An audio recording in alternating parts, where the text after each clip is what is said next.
kids programming Undervalued, more awards, and F1's first race success. This is TV Plus Talk on MacVoices.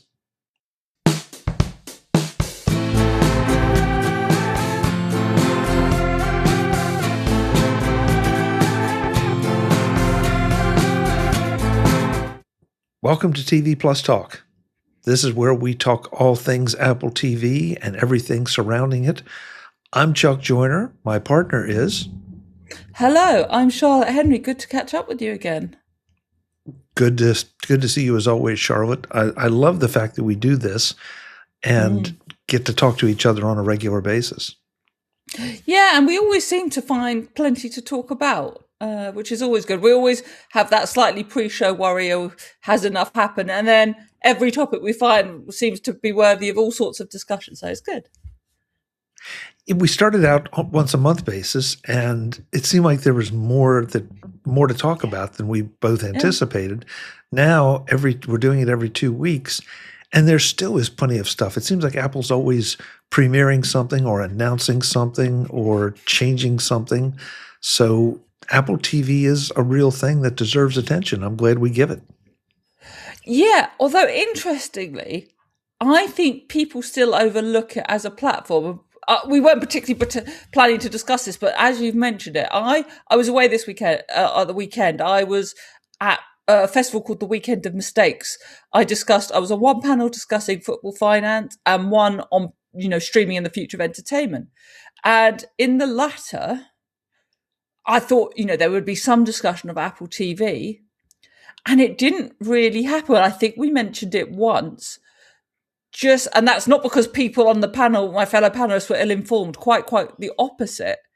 But I think I think Apple is still seen right at the bottom almost of the streaming rung, unless there is a big show, unless there is a Ted Lasso or something. And I think that's really interesting. We're not going to do our usual back and forth over Apple and marketing and Apple TV. You go back to basically any show and you can deal with that. But I think that's still an interesting conundrum that Apple faces, that even though it does this stuff, people really informed about the industry are still maybe not taking it as seriously as they should. And they should obviously listen to this show as well. So in there, you snuck in the industry. And I think that's an interesting comment, because I feel like in the world we're in now, it's more about the show and less about the platform. I mean, look, we all know Disney. Yes, I think I generally agree with that. Yeah, Disney is sort of the one that has bought up a lot of very recognizable franchises and has them. But overall, I think people don't talk about the platform as much, and we do, and financially, the tech press and the financial press do. But I think that the person on the street is more interested in Ted Lasso, and I'm afraid I'm blanking on any other show, but they look more Severance. At the shows that they're watching. Severance, okay, Severance. Yeah. Or then if you bounce back to Netflix, it would be Wednesday or something like that.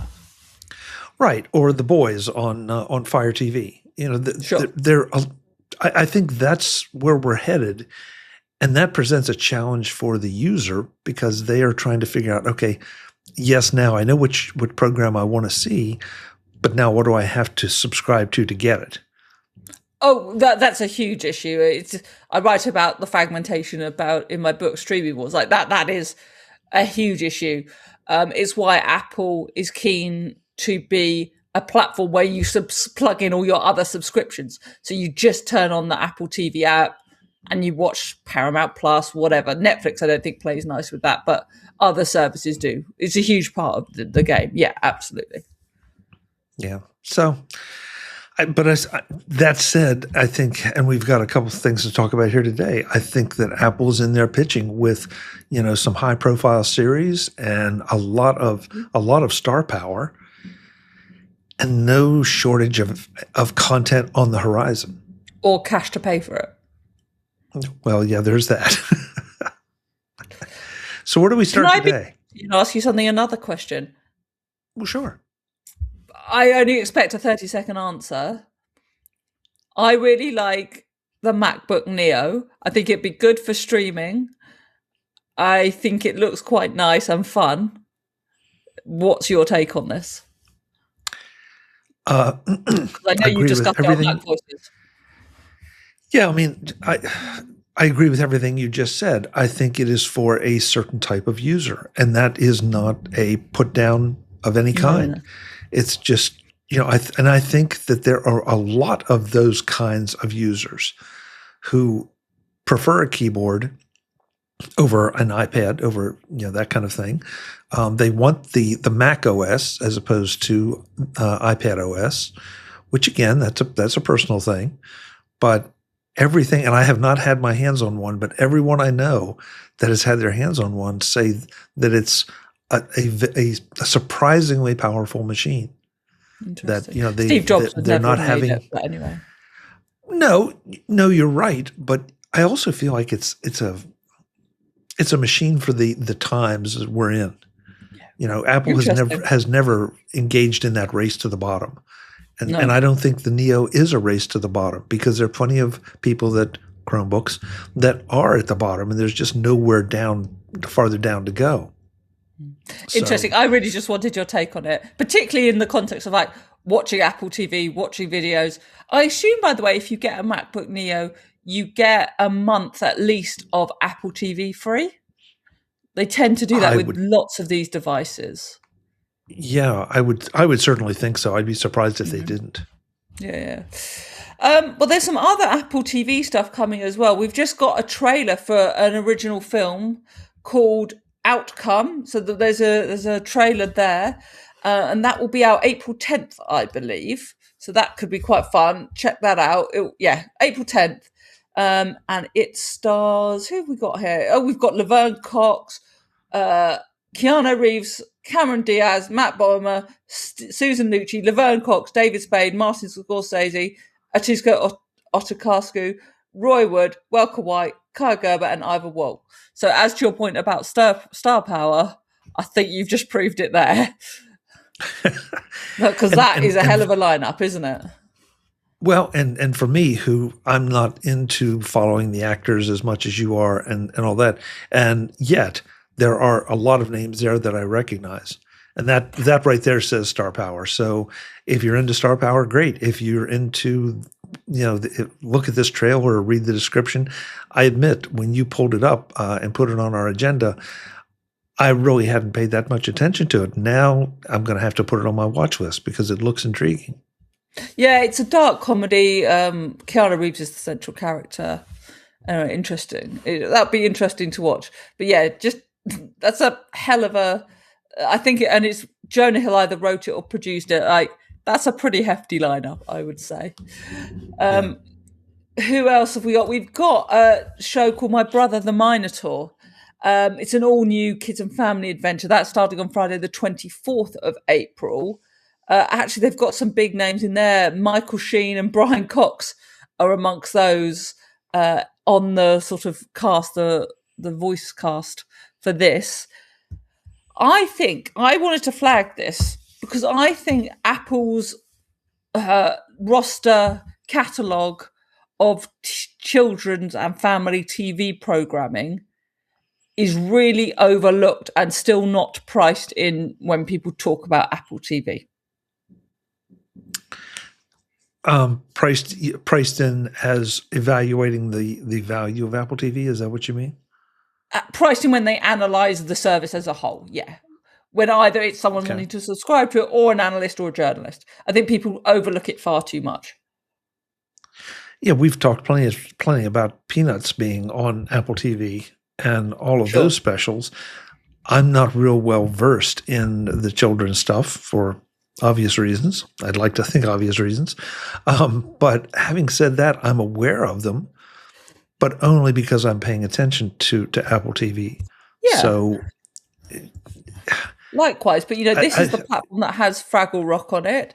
It is regularly putting other, animated series out. Again, this is not stuff you and I are going to have on in our homes. But I think people just think either Netflix or YouTube are the places to go for kids' TV programming. And to significant extent that is true.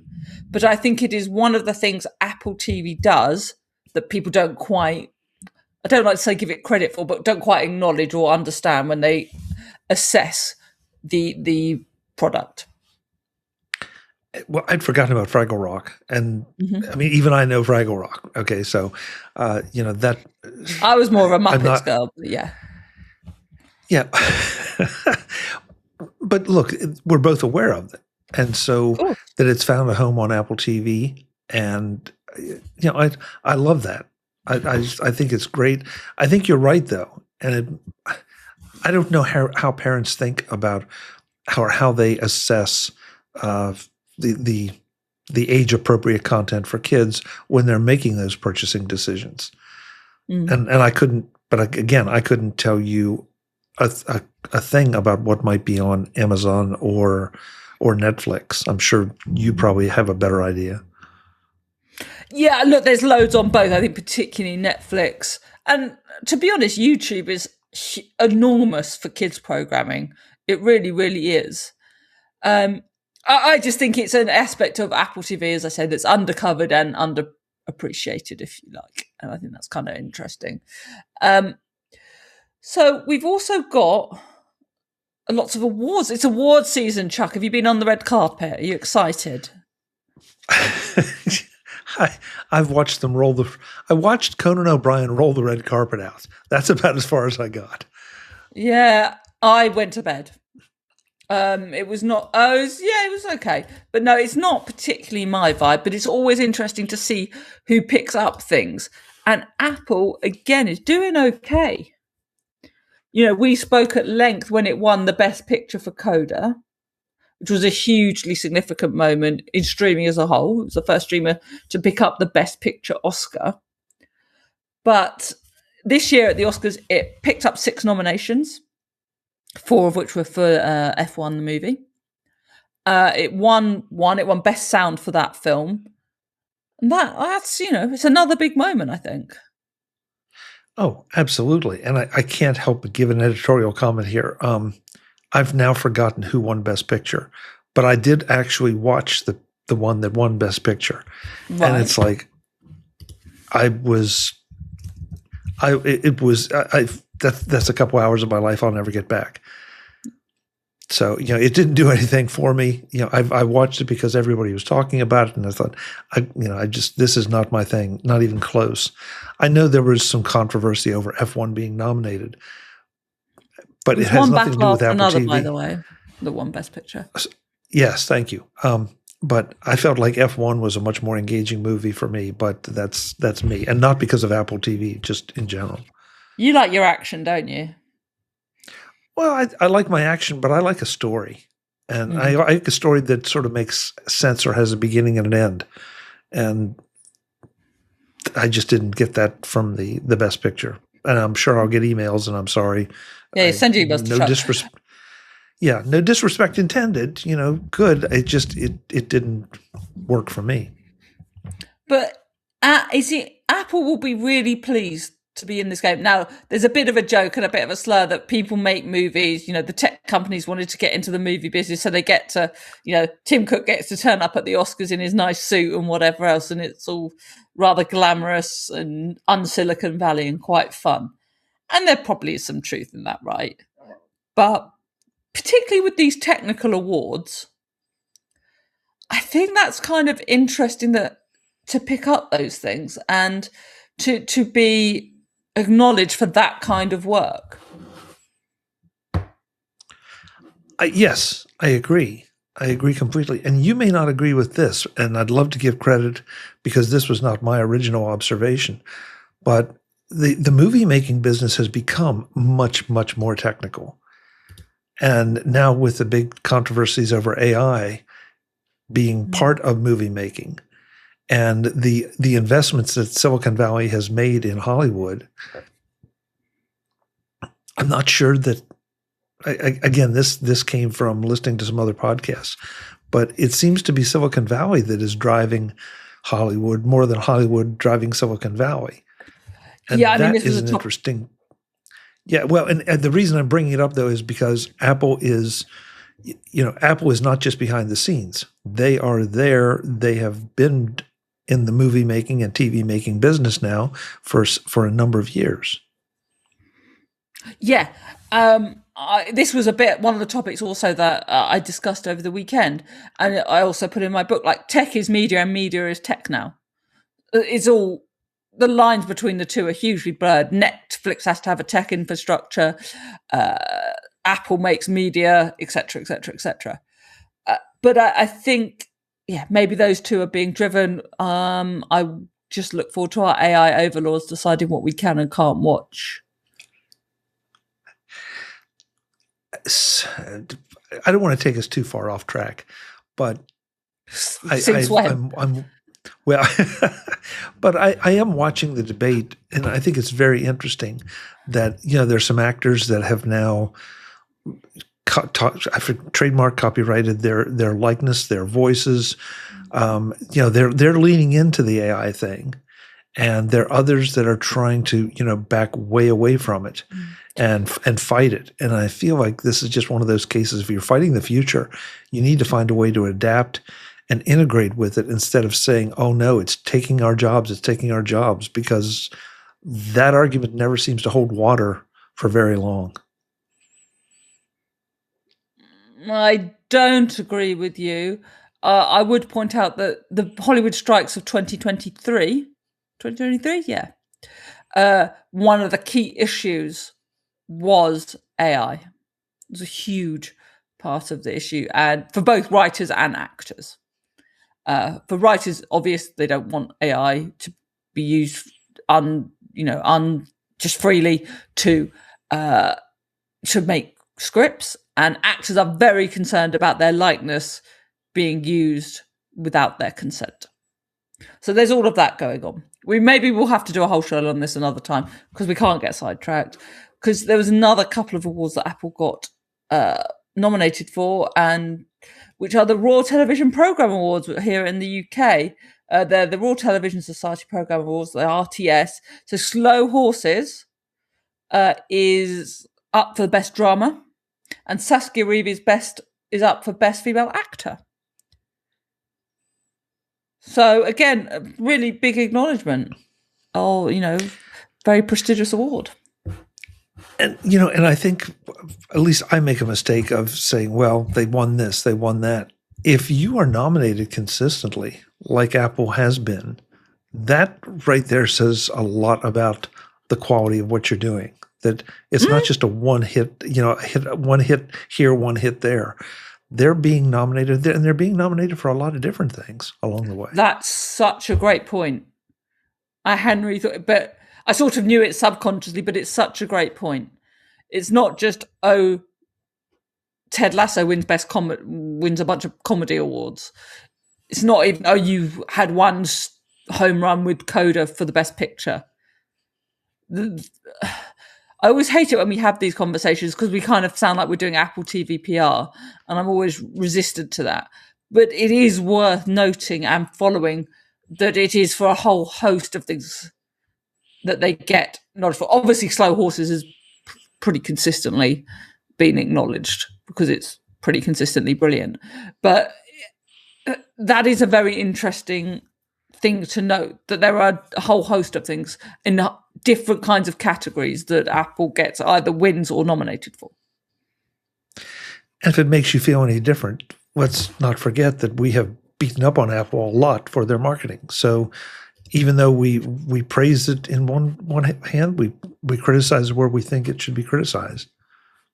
Yeah, sure. So maybe, I just think I just think it's interesting. I just think it's a very well made point, your point about the sort of range of awards and categories that it's in. And it's not just maybe a couple of big shows. Oh, look, there's a new season of Slow Horses out, that will win. F1 was a huge movie hit. Yeah. Speaking of F1. Yes. See, we're pros. Go on. Apple has beaten ESPN on viewership for F1 from the very first race that Apple TV televised. or broadcast or streamed, whatever. got to change the wording now. And I found this really interesting from a U.S. standpoint, where because it's only in the US. But F1 always felt like one of those things that was a filler that they threw in, just was when it was convenient because they didn't have anything else going on. And Apple TV came along and said, we're going to make this a little bit more of a tentpole, even though the hours are kind of crazy. And they hit it out of the park. Look, it seems so. We'll have to see if this holds up, if it's a novelty or, people in the US really get interested and follow it. The one thing we didn't hear that much of, which I thought was interesting, and I don't know if I missed it and you heard about it because you're in the US, I didn't hear much of, I tried to watch the Grand Prix and it fell over. The stream fell over. I haven't heard much of that. So that's interesting. There's also the issue that because of the war in the Middle East, there's going to be a couple of weeks where there's no F1. So I don't know if that will kill the momentum. But of course, it is still, first of all, it shows that people understand that this is the home in the US to watch F1 Grand Prix, which I think is a big tick. First job done. Second, to be ESPN at any sport, I think you have to go, check, job done. And so, look, it's hard to say anything other than a win. The one other thing I want to make sure I point out is that I have at least one friend who has a Vision Pro and was watching this. And with the Vision Pro, apparently you have a lot more options than just, the one stream. Now, you had to watch it live. You couldn't have that experience after the fact, at least not yet. Mm-hmm. But they were gushing over just how amazing this was, that you could get in one of the cars, you could have different angles and different aspects to it.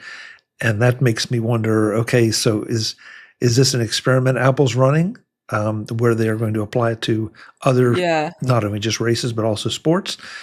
But it also encourages, and shows you what can be done with a Vision Pro type device when it comes to sports. Totally. We jumped into that in quite a bit of detail in the last show. So if you're interested in that, do jump back to the last show, because I think it's a really, really interesting point and another one of those really interesting things to keep your eye on. Now, the Hollywood Reporter spoke to Eddie Q and, went into some depth about how Apple beat ESPN on this. There was another little detail in the story that I found fascinating. I think you will too, which is that Drive to Survive is coming to Apple TV. They've done a deal with Netflix. So Drive to Survive goes to Apple TV and the Canadian Grand Prix will be shown on Netflix. That to me is very interesting. So is Apple angling to become a major player in motorsports? Well, I think there's that. It's just playing nice with other people, which is, rather different. That's a fair point, Charlotte. I don't have any idea how big a thing the Canadian Grand Prix is, but the Drive to Survive thing seems to have been really big. Oh, Drive to Survive was huge. People who don't even like F1 used to watch it. Yeah, so I feel like, I don't know, did Apple get the better end of the deal? We'll have to see in terms of numbers and whatever. I've told you my Drive to Survive conspiracy theory, haven't I? I don't think so. Oh. So my conspiracy theory was that there was a very controversial decision, I can't remember, it was end of 2020, 2021, where Lewis Hamilton and Max Verstappen were going head to head literally for the title. And there was a big decision that went Verstappen's way and meant he won on the last race of the season. And of course, everyone wanted to watch Drive to Survive to see the back, behind the scenes of this moment. So if I was a cynic, I might say some of the decisions are also being made to boost Drive to Survive. But of course, I'm not a conspiracist or a cynic, Chuck, as you know. Okay. Anyway, I'll be interested to see the numbers that these two things do, although the odds of us ever getting them are pretty slim, I would say. Well, we see that every so often. Unfortunately, it usually is in the negative, that somebody's making money off of something, or the gambling issues. And so I hate to see any sport tainted by that. But we just saw it here we saw it in the U.S. a couple different ways in the last few years. And so, and not being an F1 fan previously, I was not aware of this. So, Look, or a Drive to Survive fan. I'm not really accusing anyone of cheating, but I'm saying it definitely helped Drive to Survive, that season of Drive to Survive. And I think the more pertinent thing to us is Apple doing these kind of deals, which we sort of never thought it was going to do, particularly around TV, because it always had the originals only thing. And if, as it gets into sports, particularly, it has to do those deals, I think that's very interesting. It might be a sign of Apple adapting to this crazy streaming environment that we find ourselves in all of a sudden. Totally. That the rules are now different. Totally right. Totally agree with you. So you have, I know. Well, you have a thing for a certain football/soccer player, and you were teasing me that you have something to talk about. Well, there's a few things to talk about. There's a very interesting story in the Sport Cow Daily newsletter, most of which is not relevant to us, but it was talking about in LA how Shea Attorney and Hyun-Min Song are helping boost sponsorship and interest in LA and LA teams because they're such superstars across Asia. And so, of course, Hyun-Min Song plays for LAFC in Apple TV, and we've discussed before the immediate boost he made to interest in that team, selling jerseys and so on when he made that move. So I thought that was really interesting. And we'll see, I think, you'll obviously, as you watch these games on on Apple TV, the MLS games, you will obviously see this growing brand association with Asian brands because of him.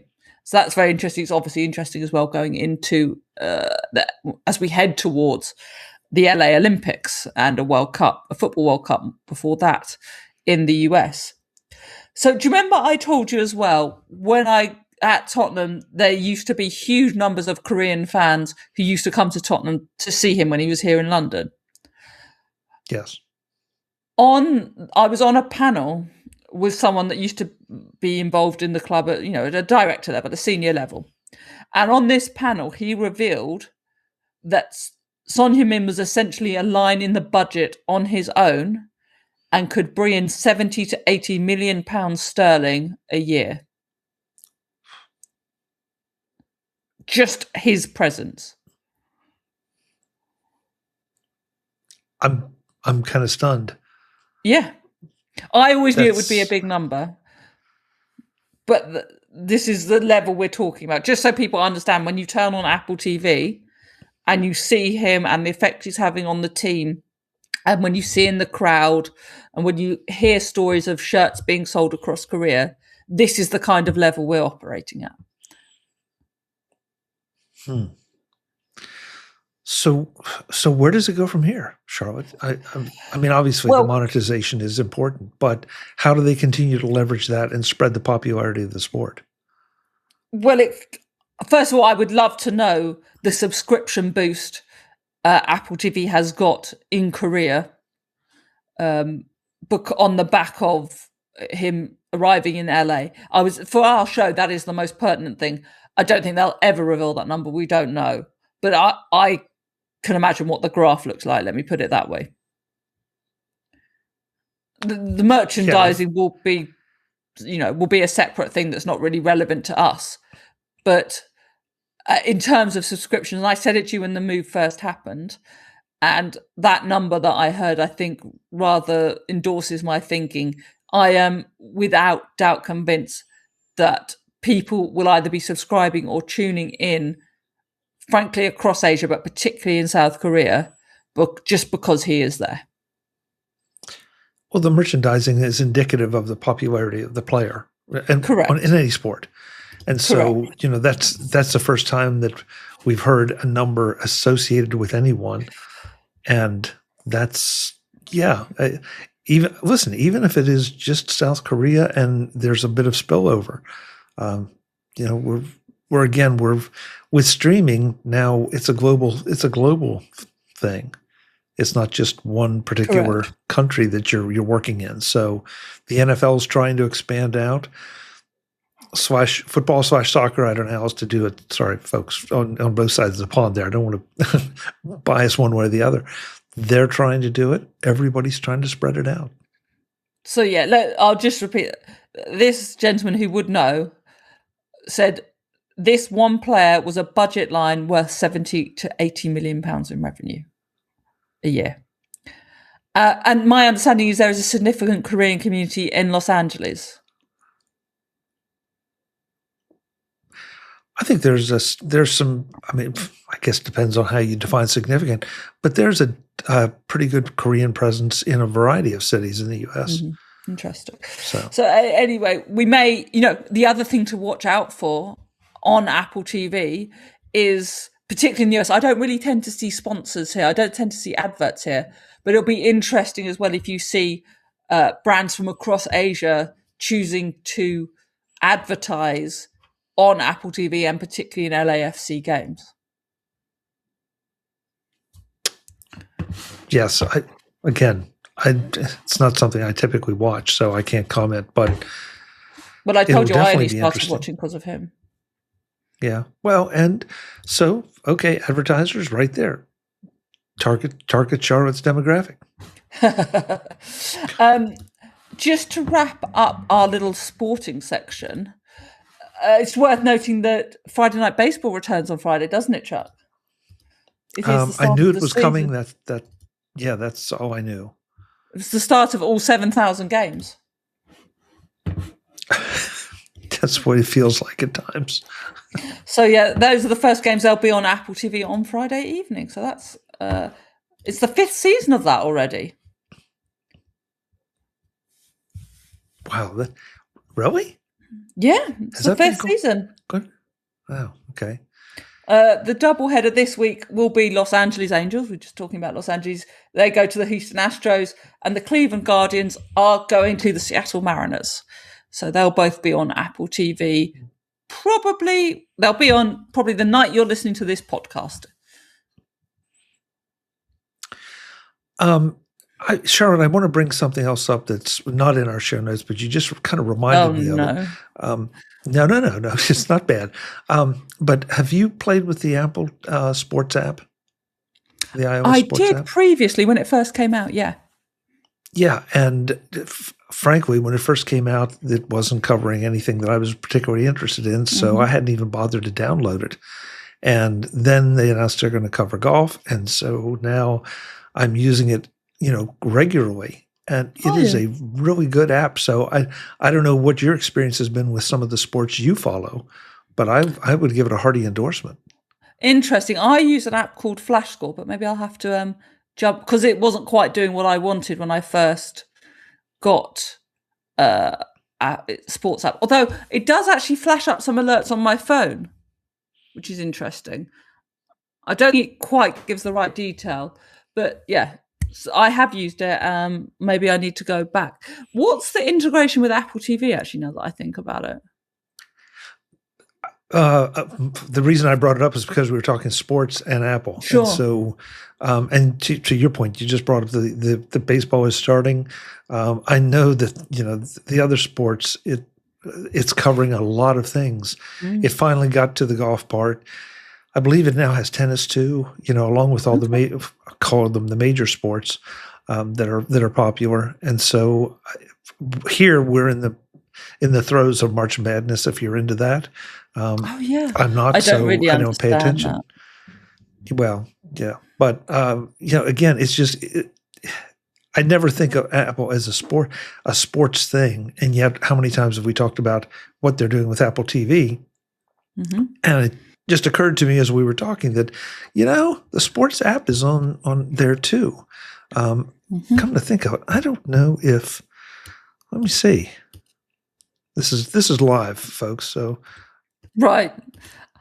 Slightly terrified by what Chuck's doing, but we'll go with it.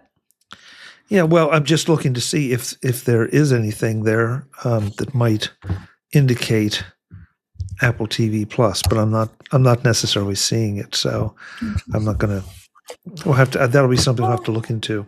But bottom line is it's a nice way to keep up with your favorite teams if that's something you're into.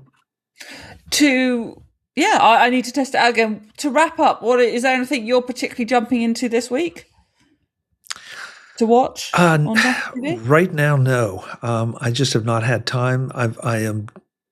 We've talked about everything that I'm into in the past. Right now, I'm letting the Monarch accumulate a little bit, so I have some that I can watch back to back to back. But now you've put Outcome on my list. I need to get to the new episode or the new season of Shrinking. Again, they're just yes. It's surprising how many Apple TV shows are on my have to watch list.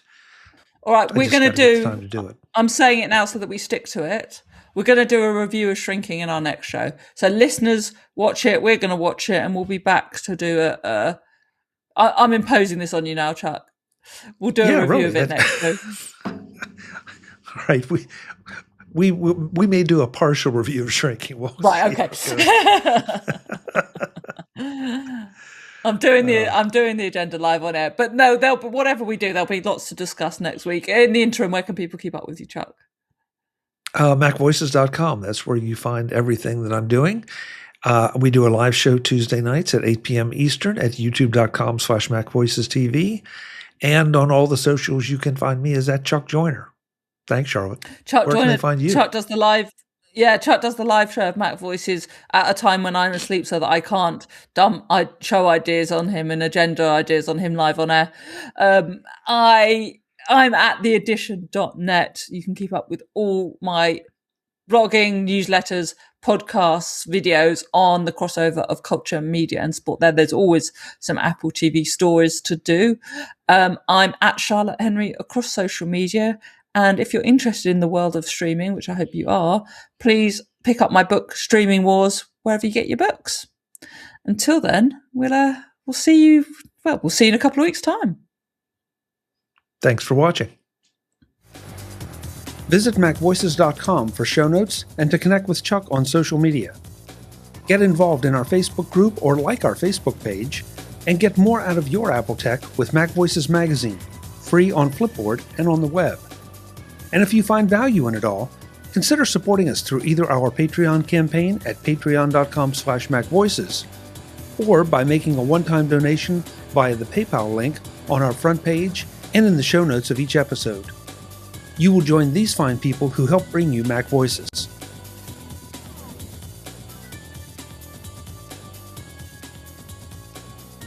Advertising handled by Backbeat Media at backbeatmedia.com. Bandwidth provided by CashFly at cashfly.com.